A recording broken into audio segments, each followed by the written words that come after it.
Di perjalanan dia di belakang duduk diri di kaca. Aku udah nggak punya ayah. Itu sakit banget dengernya ya. Aku udah nggak punya ayah, katanya gitu. Ya Allah, saya bilang gitu. Itu sih yang bikin sakit banget tadi ya. Sampai saya hari ini, aduh benar-benar.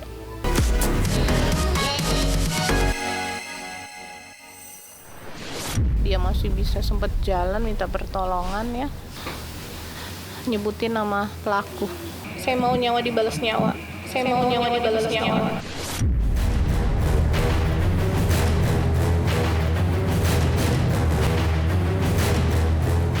Pemirsa Silet RCTI, 4 hari telah berlalu sejak kepergian tragis aktor laga kolosal Mak Lampir, Sandi Permana. Duka mendalam masih menyelimuti sang istri, Ade Andriani, yang setiap hari berjuang menerima kenyataan pahit bahwa Sandi dibunuh dengan keji. Ya, Sandi ditemukan meninggal pada tanggal 12 Januari 2025 di Cibarusah, Bekasi, dengan beberapa luka tusukan.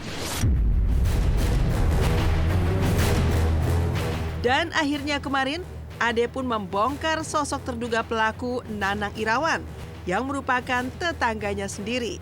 Ia dikenal oleh warga sekitar sebagai gimbal karena perawakannya.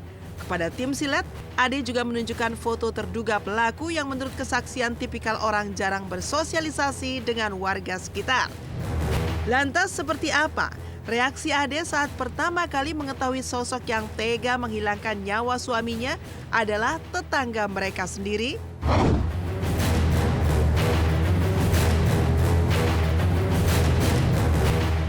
Kalau ini sih saya baru sebarin ke ini aja ya, ke keluarga sama teman-teman kantor. Baru saya kasih ke mereka aja karena mereka juga bertanya-tanya mana sih lihat pelakunya. Yaitu saya kasih lihat itu foto pelakunya.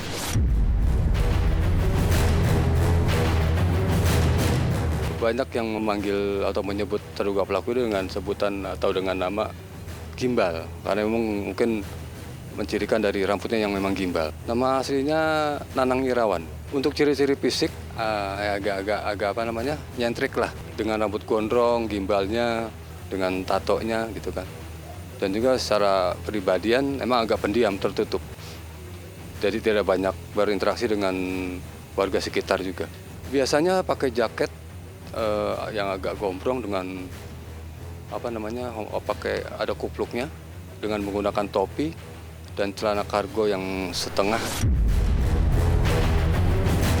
Kalau yang terakhir waktu saya lihat di foto dari CCTV yang dapat dari polisian, dia nunjukin ke saya tuh, iya dia tadi katanya hari ini pas dia kabur dia pakai baju merah. Ya di ruang jenazah itu saya sedang nemenin jasad suami saya ya. Saya tiduran di pelukannya itu. Saya dengar dari luar kronologinya, saya pas warga itu ngomong katanya dia sebut nama katanya gitu kan. Saya langsung shock ya pas warga sih ngomong nama pelakunya itu. Pas pulang itu emang lewat di dekat rumah pelaku. Dekat rumah pelaku itu saya udah teriak-teriak cari tapi nggak ada.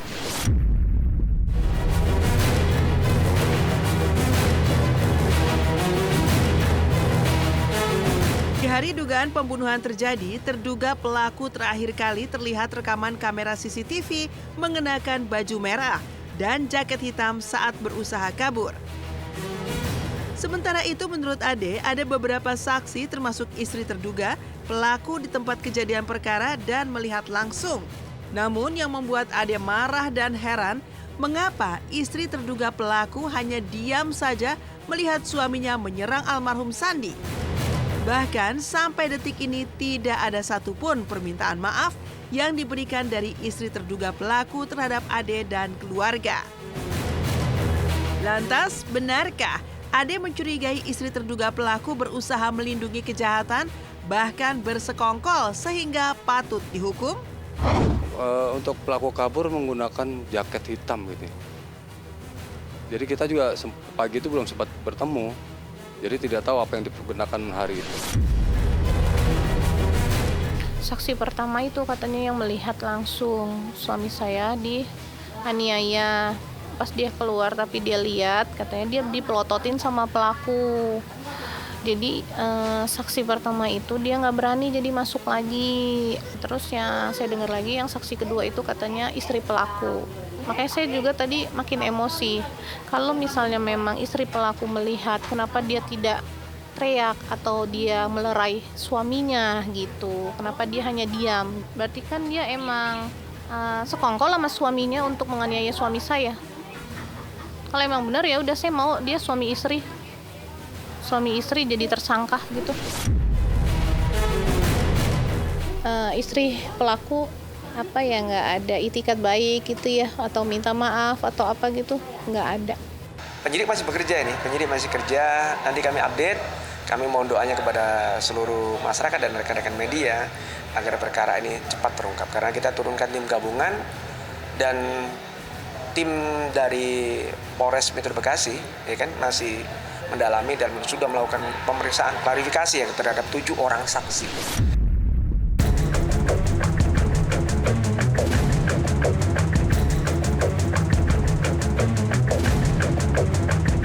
Nanang alias Gimbal sempat menjadi tetangga Sandi dan rumahnya bersebelahan langsung dengan rumah aktor laga pemeran sinetron Misteri Gunung Merapi itu. Ia tinggal bersama istri dan anak-anaknya dan sudah berdomisili di sana sejak 13 tahun yang lalu. Meski rumahnya yang di samping almarhum Sandi dijual, pada sekitar tahun 2020 Nanang diketahui menempati rumah milik temannya. Saat tim silet mendatangi kediaman terduga pelaku, kondisinya terlihat cukup memprihatinkan. Pintu rumah Nanang terkunci dengan plastik berwarna putih di gagang pintu. Sementara di halaman juga terlihat beberapa bekas botol minuman beralkohol dan sepeda motor yang tidak layak untuk digunakan. Dan ini adalah rumah terduga pelaku. Sebenarnya rumah ini adalah sebagai rumah pinjaman atau ya bukan milik pribadi dari terduga pelaku. Jadi ini hanya rumah pinjaman dari temannya. Sebelum tinggal di sini, terduga pelaku sempat tinggal di sebelah rumah korban dari mulai 2013 sampai 2020. Kemudian dari mulai 2020 sampai sekarang terduga pelaku tinggal di rumah ini. Jadi memang ini adalah teman kerjanya dulu, setahu saya ya. Tidak diketahui karena memang tidak pernah terdaftar sebagai warga di sini. Terduga pelaku tinggal bersama keluarganya dengan istri dan 3 anaknya. Semua permasalahan tolong bicarakan baik-baik walaupun dengan tetangga. Pakai Pak RT kek atau Bu RW kek. Jangan langsung ujuk-ujuk dibunuh, kasihan. Masuk nyawa harganya nggak ada harganya sih gitu. Dan untuk keluarga kita turut berduka cita ya. Semoga arwahnya diterima di sisinya, amin.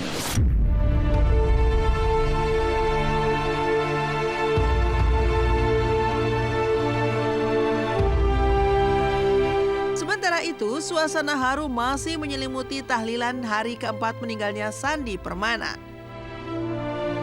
Keluarga, teman, dan penggemar berkumpul untuk mendoakan almarhum dan memberikan dukungan kepada Ade Andriani dan anak-anaknya.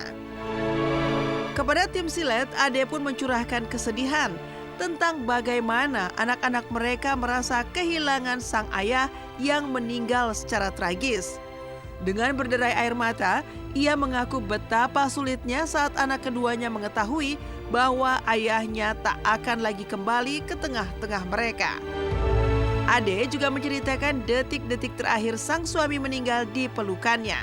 Untuk mengobati rasa rindunya, Ade bahkan sampai memakai jam tangan milik almarhum.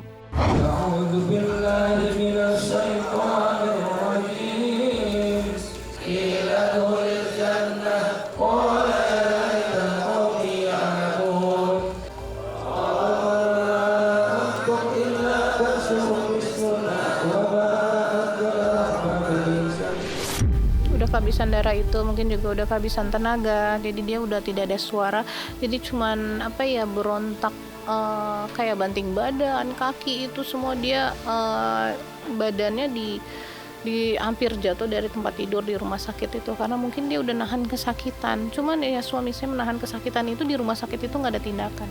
mau dirujuk ke RSUD itu juga tidak pakai ambulan, dipesenin dari rumah sakit itu pakai Grab. Jadi ya suami saya tuh ditaruh aja begitu aja di Grab, didudukin di tengah, saya taruhin di sini, ya itu meninggal di sini, ya itu meninggal di sini. Di perjalanan dia di belakang duduk diri di kaca. Aku udah nggak punya ayah.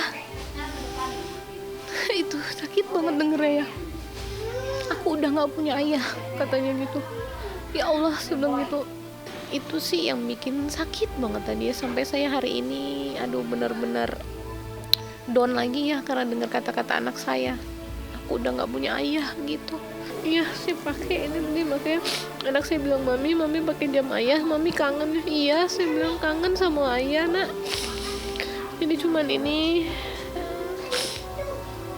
mami pakai dulu, nanti kalau kakak mau pakai nggak apa-apa pakai. Mami mau pakai ini tiap hari biar ayah itu ada selalu sama mami. Saya gituin kan. Segala sesuatu bunuh, selesai bunuh. Segitu mudahnya, saya nggak ngerti. Jangan. Kalau masih bisa dengan secara baik, secara kekeluargaan, kenapa tidak gitu? Kenapa harus dengan membunuh?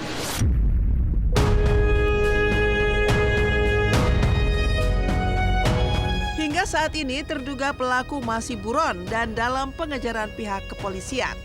Kabarnya ia telah melarikan diri keluar kota. Ade Andriani berharap pelaku mendapat hukuman yang setimpal dengan apa yang dialami Sandi. Bahkan Ade sampai berujar, nyawa dibayar nyawa. Menurutnya, jika pelaku hanya dipenjara, mungkin anak-anaknya masih bisa melihat sang ayah. Sedangkan di sisi dirinya, para buah hati almarhum Sandi sudah tidak bisa lagi bertemu dan memiliki ayah di sisi mereka. Ya hukumannya ya agar dihukum setimpal ya. Saya mau nyawa dibalas nyawa. Karena dia udah ngerebut suami saya, ayah dari anak-anak saya. Semoga dia cepat ketemu.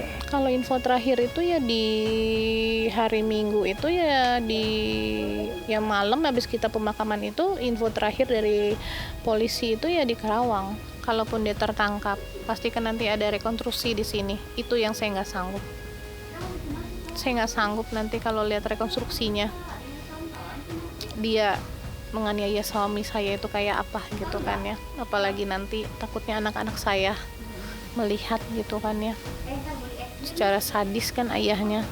Coba kalau ini terjadi sama keluarga pelaku ya, keluarga pelaku ya ayahnya pembunuh tapi nyawa masih ada walaupun ayahnya di penjara. Kalau saya mau apa, ayahnya udah nggak ada, sosok ayah buat anak-anak saya udah nggak ada.